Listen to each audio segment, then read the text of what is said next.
பணம் வச்சிருந்தனே பாத்தியா? காணோம். பையன் எடுத்தான்னா எனக்கு தெரியும், அவன் கொஞ்சம் மிச்சம் வச்சுட்டு தான் எடுப்பான். ஆனா நீ தான் எடுத்திருக்க. ஏன்னா பாக்கெட்ல ஒரு பைசா இல்ல, தொடச்சி எடுத்திருக்கிற. நீ தான் எடுத்திருக்கேன்னு நினைக்கிறேன். உண்மையை சொல்லு, என்னை பார்த்து சொல்லு, பொய் சொல்லாத.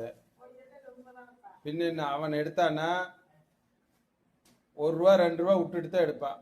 நீ பாக்கெட்டு சுத்தமா காலி பண்ணி வச்சுக்கிற. நீ தான் எடுத்த. ஏய் பொய் சொல்லாத, பொய். ஏய் உண்மை ஒத்துக்க. சிரிக்கிற நீ தான் எடுத்த. ஏய் ஏய் பொய் சொல்லாத, நீ தான் எடுத்திருப்ப. ஏய் மறுபடியும் போய் சிரிச்சின்னா நீ தான் எடுத்திருக்க. நீ தான் எடுத்திருக்க, தெரியுது பாரு. அடே சாமி, ஒரே குஷ்டமப்பா. குஷ்டமா? இது கஷ்டமப்பா.